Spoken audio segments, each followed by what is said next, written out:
So, hey everybody, how you doing? It's time now for another Feature Friday. We're going to talk about reliability strategies. What is that? So, it's a brand new add-on for Application Suite 8.11.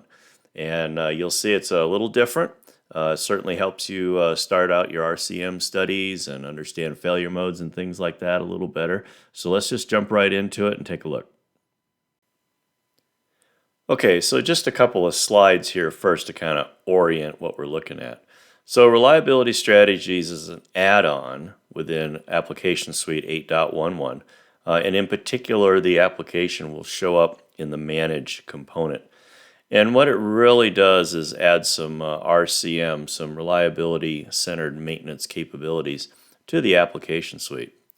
And it does that by way of this library that it has access to. Now, this library provided by IBM is based upon 25 years of RCM studies across industries. It has about 800 different equipment types in it, and it has about 58,000 different failure modes, as well as tasks and things that you can do to mitigate against those failure modes. So it has some initial capabilities. You can see that over here on the right-hand side. Pretty rudimentary to start with here. But certainly you can take a look at the failure mechanisms in the library. We're going to do that, as well as a composer functionality where you can copy-paste the information out to your PMs and job plans. Now let me go ahead to the next slide here to then give you some ideas as to how you would actually use this. So to start with, if you're starting fresh with a new system, new assets that you may not be familiar with, the library is a really good reference for how they can fail, the preventative maintenance activities that you might want to take to prevent their failure, as well as inspection points to make sure that you're inspecting those as time goes on. Certainly, if you're starting out with an RCM study, this is a great way to draw from the library instead of starting with a blank slate. And also, you can use this for establishing or refining your failure codes and your problems, causes, and remedies in Maximo as well if you have new assets, again, that are coming on board that you might not be familiar with. If you're in an existing situation with assets that you certainly know well, using the library to kind of look at it and to see maybe there's failure modes and there's mitigations and such that you haven't thought of that are related to this equipment that might be giving you some grief, causing you some troubles. So you can certainly use it as well to verify what your current PM approach is, and again, to look and see maybe there's some failure modes that you're not considering. And then certainly use it to update your failure codes like we kind of talked about a little bit.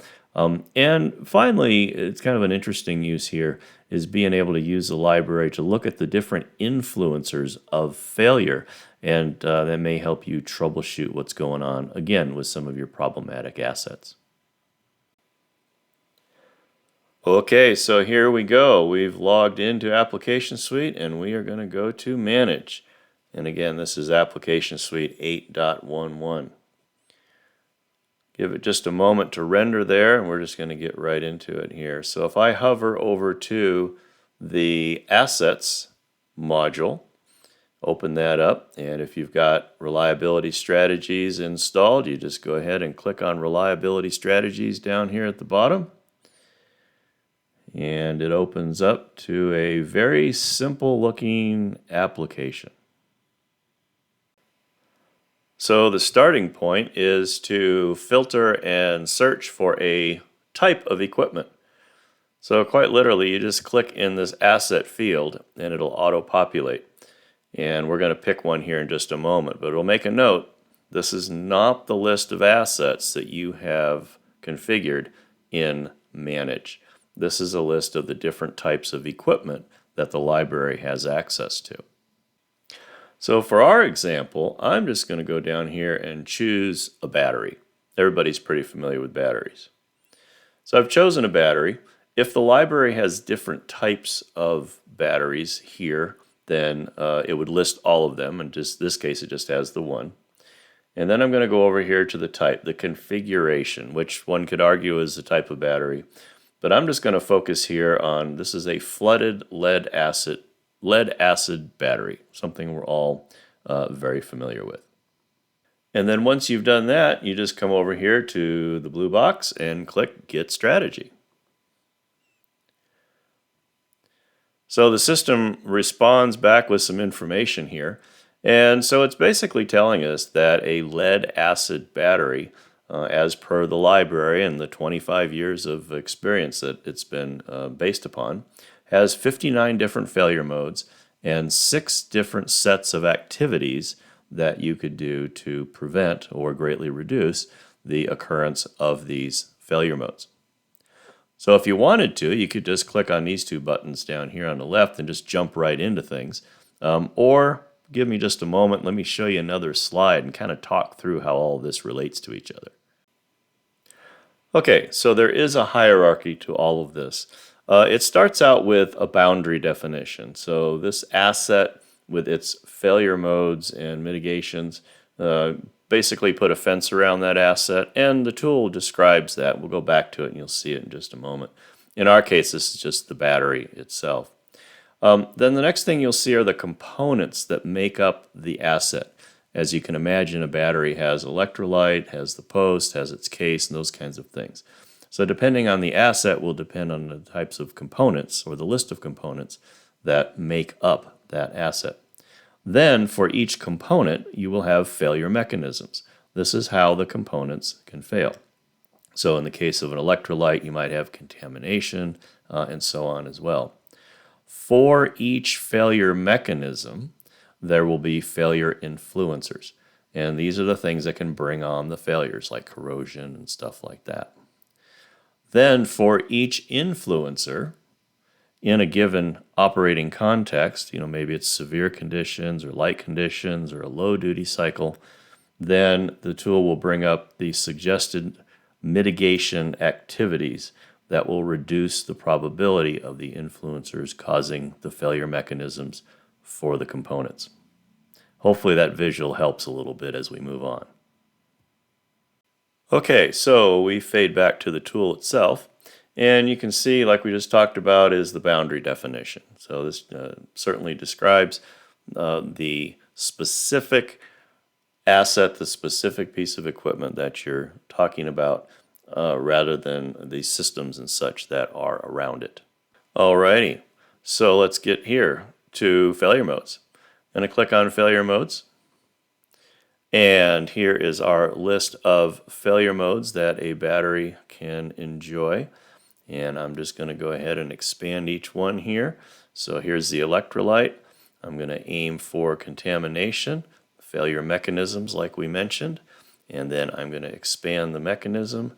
And here are the influences or influencers of contamination. And I land here down at the bottom with copper post corrosion.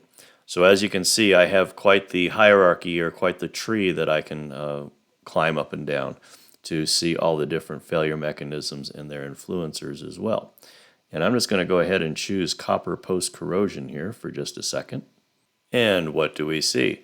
So we see information about the influencer here at the top. And down at the bottom, we see a list of potential activities that we can use to mitigate against them occurring. And over on the far right-hand side, the deemed effectiveness of these mitigation activities. Now, obviously, the total replacement of the lead-acid battery is a pretty good mitigation against it contaminating. You just put in a new one, okay? I'm going to go ahead and click on total replacement just so you can see the list of tasks, but I could just as easily click on any of these other 6 potential mitigation sets. Let's do that. Okay, so here we go. We're getting into the meat of this. So the total replacement, which could be established or defined as a PM activity, and the details and such regards to this total replacement task. And we'll come back and talk more about these in just a moment, as we'll also talk about these copy-paste icons over here on the right-hand side. But first, let's talk a little bit about the operating context. So this is a way of changing the frequency, the recommended frequency of these different mitigation activities. Kind of depends on the operating context that the battery is in. So if I'm going to change this here and say, if this is a relatively minor critical battery, the duty cycle is pretty low, and the service condition, we're not in a serious, significant service condition there at all, then we can see that this would change, the frequency here would change based on that. If you want to see the activities in all the contexts, you just click on this link here, and you're able to see that depending on what your settings would be, what the recommendations are for the different mitigation activities. And you have a drop down or a hover over information so you know what those acronyms mean. Okay, very good. Let's do one more thing. And back over here on the list of tasks, the job plan details, you can see it's quite a long list. Okay, there is also down here towards the bottom the list of all of the failure modes that the battery supports. I'm not exactly sure why they put this here in the tool, other than it's just a convenience kind of thing. But the information that would come up if I clicked on each one of these links would be the same as if I clicked on them over here in the Failure Modes tab. All right, so let's go back to the top here and let's explore these copy-paste icons. So there's two of them. There's one for the details, and then there's one for the job plan tasks. And so here's what happens. If I choose the PM details one, click copy, and I get a little message up here at the top that tells me that on my clipboard on this computer, I have copied that description across the top, and I can use that description for the creation of a new PM.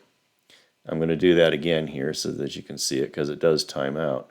And if I wanted to, I could go click this box and it would take me to the preventative maintenance application within Manage, which I'm assuming is where I'm building that PM. Similarly, this icon down here copies all of those job plan details. It's now in my clipboard as well, and I can paste those details over in my job plan as I'd like. I would probably paste them in the long description of my job plan, and then I would go in and individually build the tasks, the ones that I selected, and I would build those tasks in my job plan. At the moment, it does not paste these individual lines here as individual tasks in the job plan. So hopefully in future versions of the tool, they will bring that functionality into play. All right, so let me wrap this up by kind of going back to the beginning and reviewing here.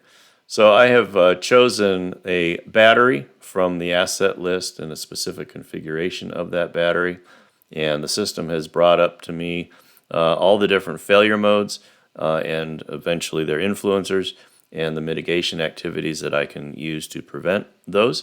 And then it's a matter of just following the flow here. I can jump right to the failure modes, I can jump to the mitigation activities if I'd like, but if I jump to the failure modes, I'm able to see under each of the different components that make up the asset or the piece of equipment, I'm able to see the list of failure mechanisms, and then for each failure mechanism, I'm able to see the potential influencers that can cause that mechanism to occur. And then as I choose each of the influencers, that's when I see my list of potential mitigations, the things that I can do.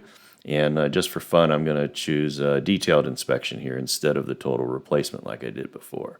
So here's a detailed inspection. Here's a description of what that should be. And then here would be all the different items that you would wish to, or elements you would wish to inspect for the particular piece of equipment. So like I said at the very beginning, this is really good for doing something that's brand new, starting out with a library that you can refer to and find the different failure modes and such and what to do about them, and then use those recommendations as you see fit. Again, it's also another way, particularly with the failure modes display here, is to take a look and see if there are some failure modes and such, or some influencers that you have not thought about, and to update your PM plans and your job tasks there as well. All right, so there you go. Reliability strategies, something a little new and different.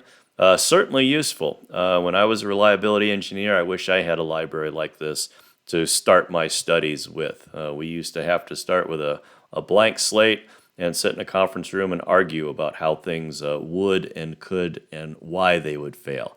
So now I have a library. I can at least start with something more than a blank sheet of paper, and hopefully have less arguments in the future. So hope that was helpful, and we'll see you next week.